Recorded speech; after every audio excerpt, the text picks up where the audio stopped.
अस्सलाम वालेकुम ladies and gentleman. I hope आप लोग सब खैरियत से होंगे और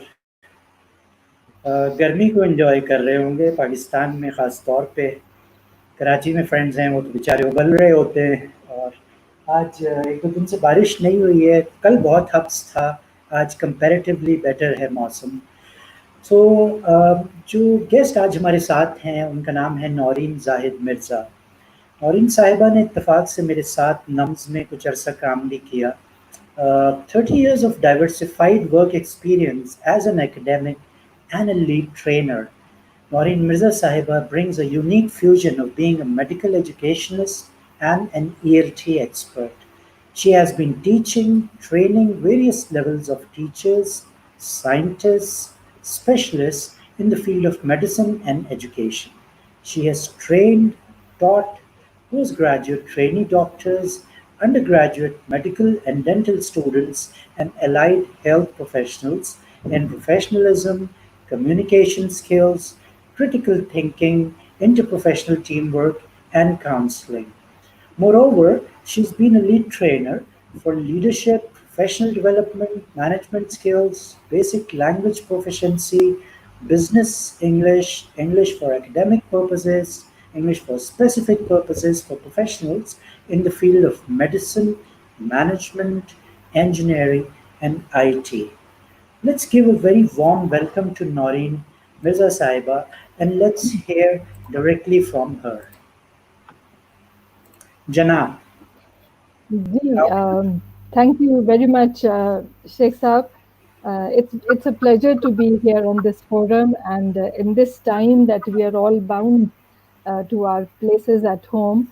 So let's hope that we are able to come up with some of our humble experiences. I'd say some of my humble experiences to share with people, and I hope that it makes sense and gives some meaning to somebody somewhere. I'll begin by bringing up two. Um, they are philosophies. They are terms and their modes of thinking. One is called deja vu, and the other is called Jamaish Wu. I'm sure many of us in Sheikh Sahib, I'm sure you must be familiar with deja vu. It's a situation where you are in a newer situation, but you feel that you have been there before. It's kind of a strange reminder. On the other hand, Jamaish is the opposite. Intellectually, you know that you've seen this, you've been there, but on the surface level, you say it's something new. So I think when we talk of failures, it brings to me both. It brings a sense of deja vu also. So I'll be sharing some of my life stories with you today. And also it is kind of a demise too that I knew I have been there, but it seems different this time.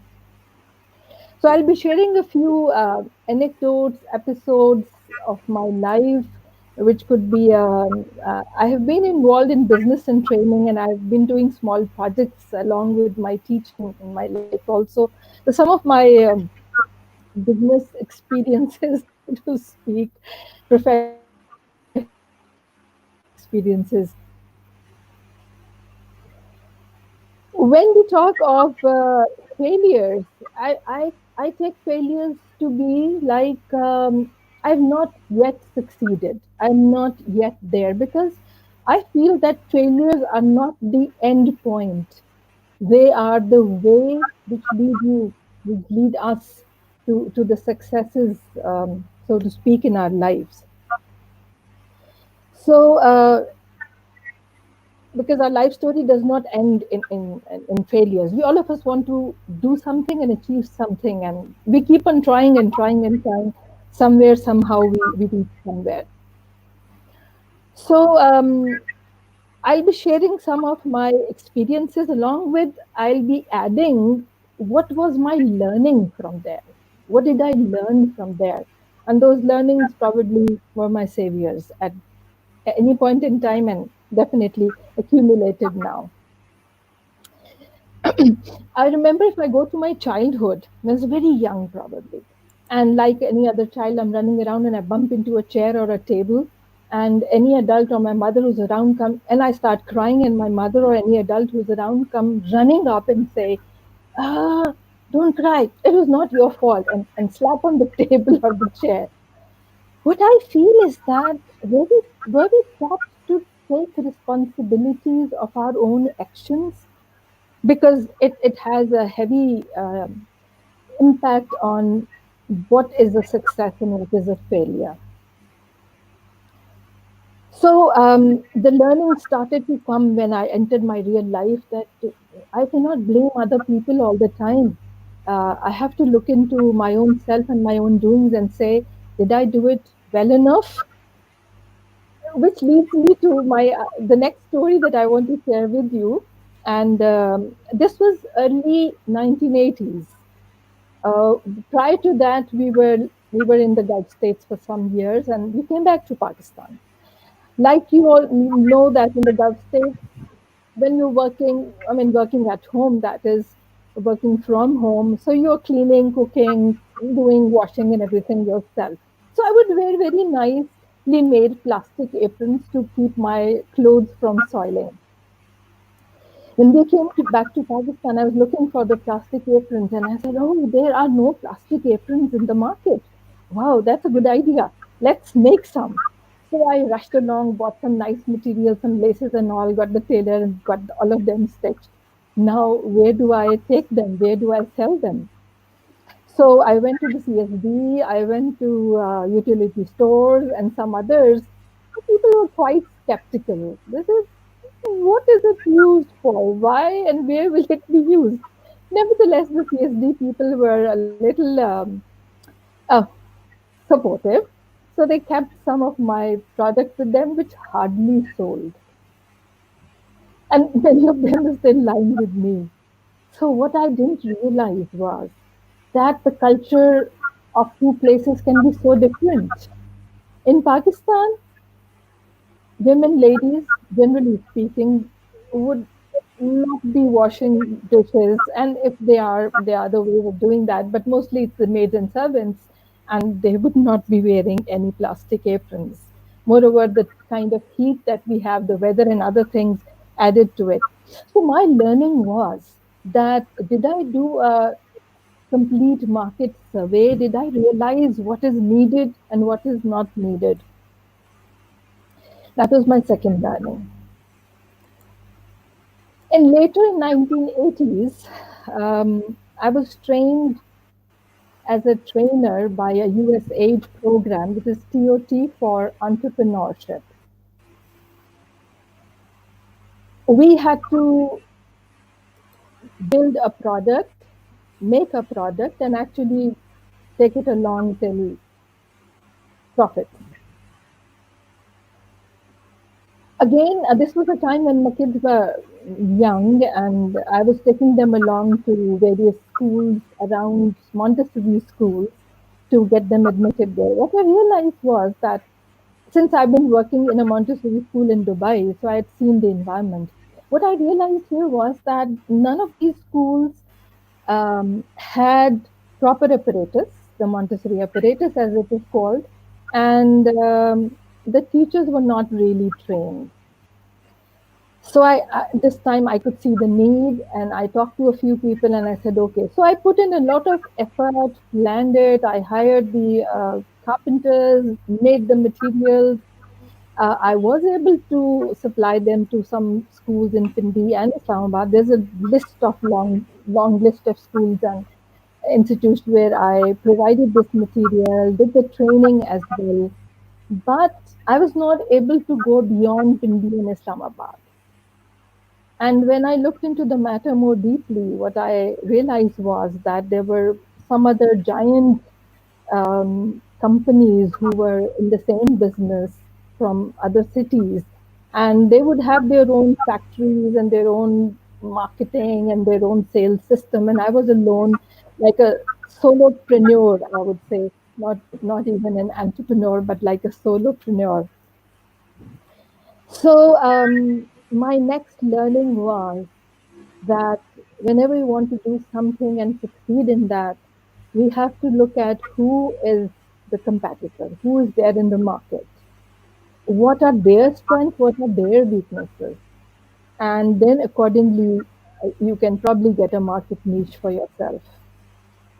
But having said that, I would say that I did not lose heart completely. I have been an academic always, so I thought to go towards the more academic side of the Montessori.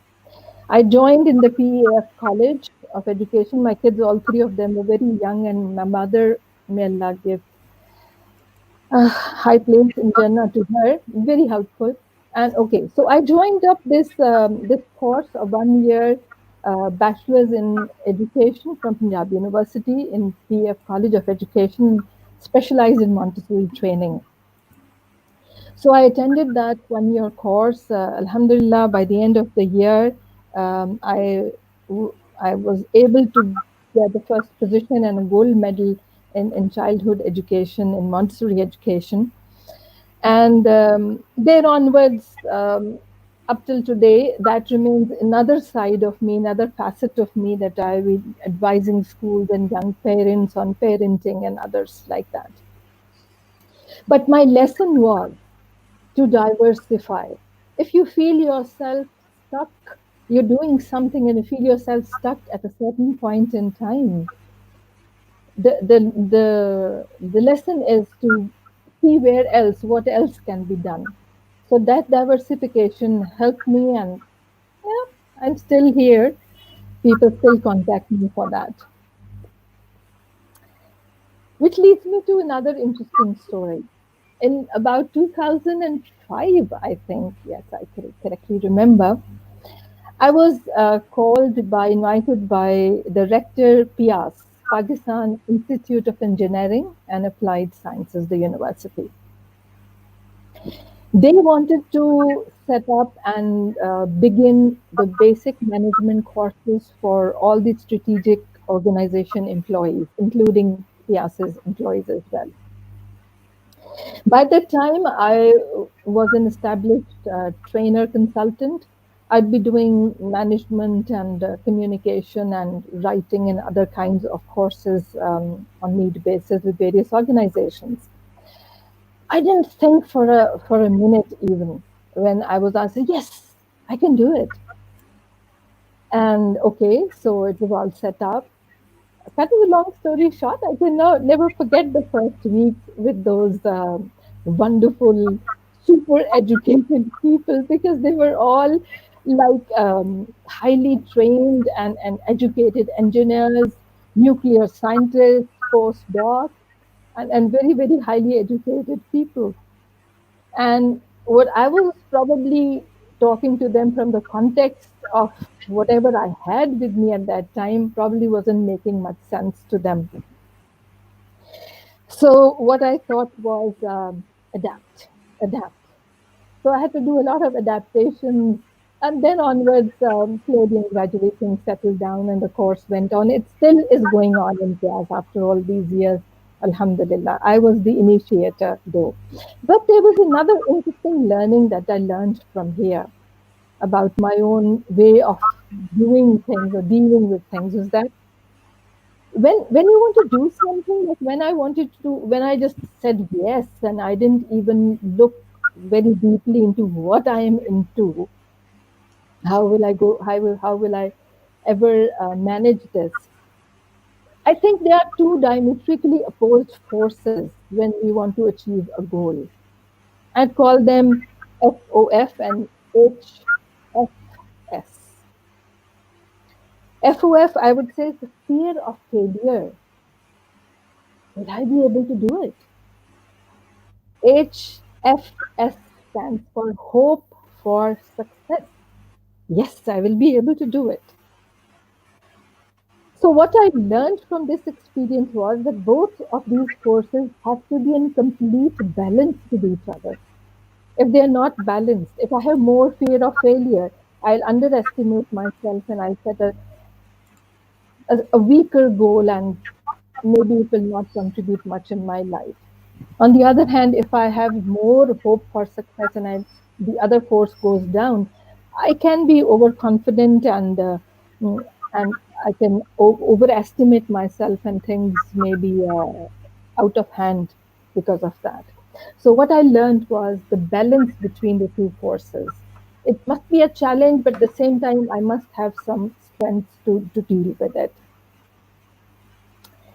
But what happens when failure really strikes, no matter what you do? Sometimes in a life it happens that no matter how much you plan and do things, but you see the face of, so to speak, failure. Which takes me back to late 70s. I was a pre-med student for FSC in Connect College, Lahore, and I never thought of anything but just becoming a medical doctor. Cutting a long story short, again, what happens that when I took my exam, that year was a classic and a historical year for Kinnaid College as well, because the result was somehow wrongly marked. The papers were wrongly marked. And then the then principal, Mrs. Falbus, had to go to legal procedures to rectify the issue. Nevertheless, the reality is that I could not get admission that year in the medical college. So it was like a black hole. What happens?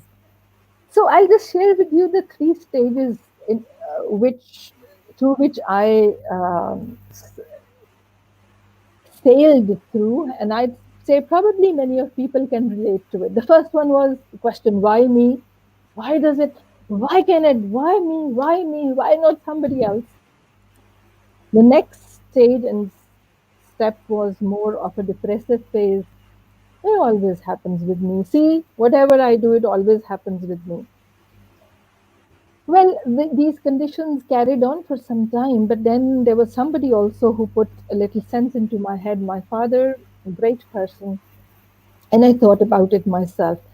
Life is not ending here. I could take the exam next year, but no, I was not the kind of person who wants to go back. I want to go further only. So I just took a detour. I just took a detour, and this was my learning, a detour. And what is the detour that I took? I enrolled myself for medical education programs in the University of Dundee, UK, University of Oregon, USA. I attended those programs, completed those programs with high acclaim, so much so that in early 2000, I was invited by CPSP, the College of Physicians and Surgeons, to conduct the sessions on communication skills and professionalism for the young doctors. Lo and behold, 10 years. 10 years I worked with the College of Physicians and Surgeons. And like Sheikh Saab just mentioned, I would humbly again reiterate that Alhamdulillah, I must have trained something like about 8 to 10,000 postgraduate doctors in com skills and professionalism and how to deal with the patients. Also, in early 2000, then I was invited to Princess Noura University, Riyadh, Kingdom of Saudi Arabia, to set up the Department of Medical Education for them, which I was there and I contributed to it. I was the course chair for professionalism and ethics from year one to year five. Coming back to Pakistan in the last few years, what I was able to do was write the professional ethics and professionalism curriculum for undergrad medical colleges acclaimed by PMDC, and also the code of ethics on professionalism for the PMDC. So you see, this is how the route took me. And when I say my last word, I'll probably refer to this again. And that is something which really holds us together. I've been a Rotarian since more than 20 years now. In Rotary is an organization where we work for the community on our own resources, by our own selves. It's a volunteer organ. It doesn't pay us. We work for the sake of people, for the benefit of people. Children, health, maternal health, hygiene, community work, environment, many other aspects. I'm sure all of you remember the earthquake of 2005. We were badly struck, all of us, by that. I'll just say that it really left a very deep mark with me. And through Rotary, we were in contact with so many. We put up, besides the initial bedding and health units and other things, we put up schools for children, trained the teachers. I was particularly working with the paraplegic women of all ages, and we would teach them how to teach, that is, and conducting the literacy courses and all. But I remember that it was an endless effort, and day and night we were working and tirelessly. What happened in 2006, Alhamdulillah, I was nominated to receive the Service Above Self Award from Rotary International President USA. And this award is the highest award in Rotary, which is given to a single Rotarian on his or her personal humanitarian efforts. Um, and I'm the first woman Rotarian in Pakistan to have received this award, Alhamdulillah. But why I'm sharing this story with you is that I remember the day that this award was to be given to me.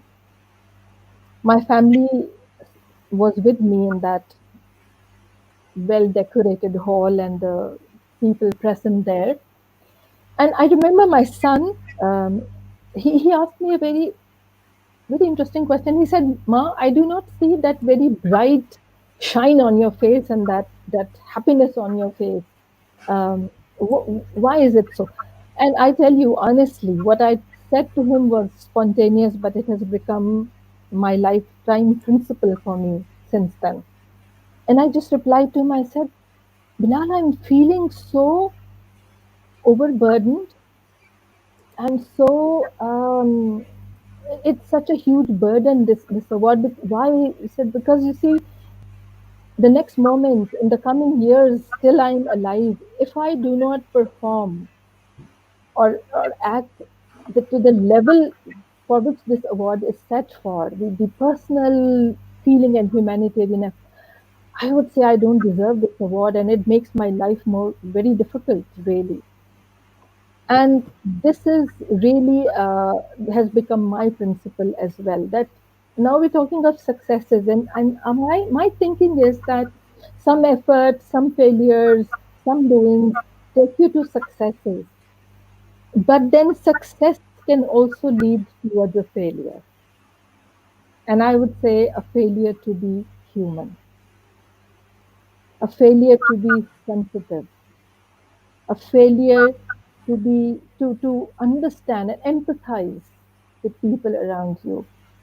Um, with your apologies, and I'm sure many of you probably will agree with me that we have seen and known of people who, after they have got whatever position or whatever success, you can say, for them, we see streaks of arrogance in them, disconnection with people, and that is not where success should lead to. So what I learned from this was that successes should lead to humility, service orientation, and care. Sometime in my life, I also realized that why do I sometimes get irritated and agitated? And when I sat down and thought about it, the reason for it, I realized that I could not say no to anybody, whether it was a family member, a friend, a colleague, or it was a task, a project, it was an assignment, or going to the market, or going to watch a movie, or whatever. But I would curse myself afterwards. Why did not I put forward my feeling and say, well, not now or later or whatever, but I just cannot say no. I have to do it, and that at times falls negatively on me.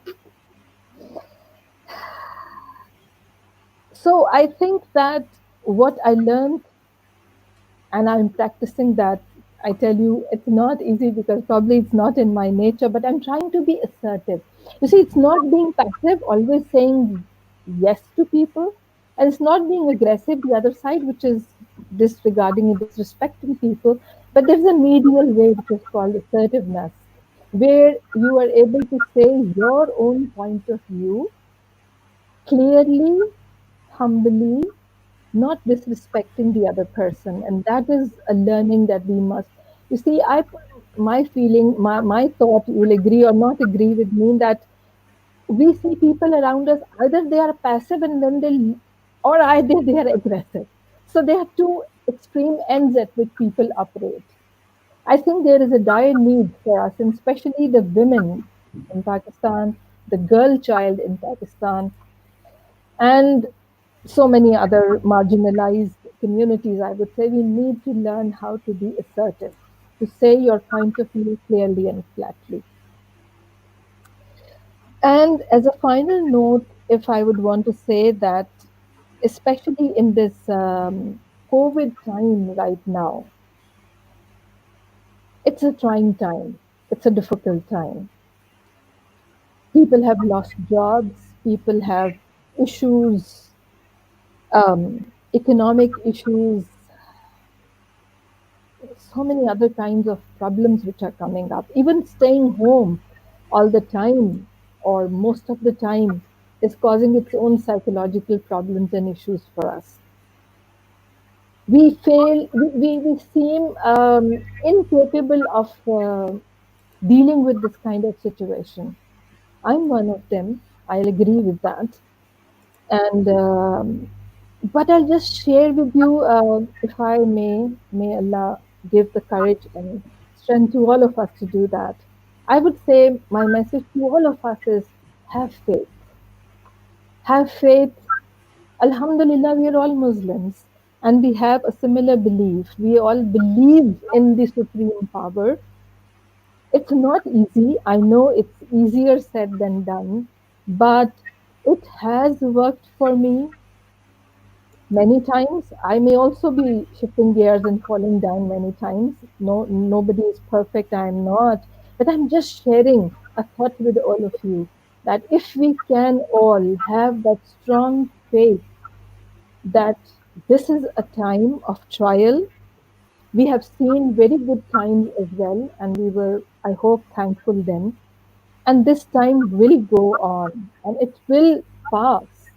It makes us resilient, I feel. It will make us strong, I feel. And I feel it can really give us some level of contentment, which is required in this period of difficulties that we have. So, everybody who's listening, have faith. Have faith in yourself. Keep trying. If life is there, if you are still destined to live, you will go on. You will pass. The similar situation came in 1918 to 1920s, 100 years ago. And then people had forgotten about it, and there were prosperous times and happy times in between. So, those of us, inshallah, who have a lifetime to us, we will survive this. But if we survive this with the strength of faith, it is definitely going to help us. Sheksa, these are a few rambling thoughts that I thought to share. Um, if you would want to comment or say anything, that would be all from my side. MashaAllah, you said it all, or especially in the closing statement when you mentioned कि we need to have faith. और ऐसा पहले भी हुआ था, बेशक हमारी life time में नहीं हुआ, Hmm. 1918 या 20 में हुआ, Hmm. But this too shall pass. वक्त एक सा नहीं रहते. It shall. Inshallah, this will pass too. We just need to have faith in ourselves, Sure. believe in ourselves, have Hmm. faith in Allah Almighty, और इंशाअल्लाह हम सबकी मुश्किलें आसान करेगा वो, और ये बुरा वक्त जो है वो भी Inshallah. गुजर जाएगा. और परसिवेरेंस चाहिए, एंड Inshallah. Hmm. बेहतर तरीके से, एहसन तरीके से इस चीज़ को हम बर्दाश्त कर लें इंशाअल्लाह. Hmm. तो ये वक्त भी Hmm. गुजर Inshallah. जाएगा. Inshallah, Right. inshallah. Chale, wonderful. Thank you so much for having you with us today. Thank Lovely. you, Sheikh Saab. It was wonderful to be here, to talk to whoever was present here. I could see a few of my friends there. Yeah. Thank Yeah. you. Thank you very much. You Allah take Hafiz. very good care of yourself. Allah Hafiz. Thank you. Allah Hafiz.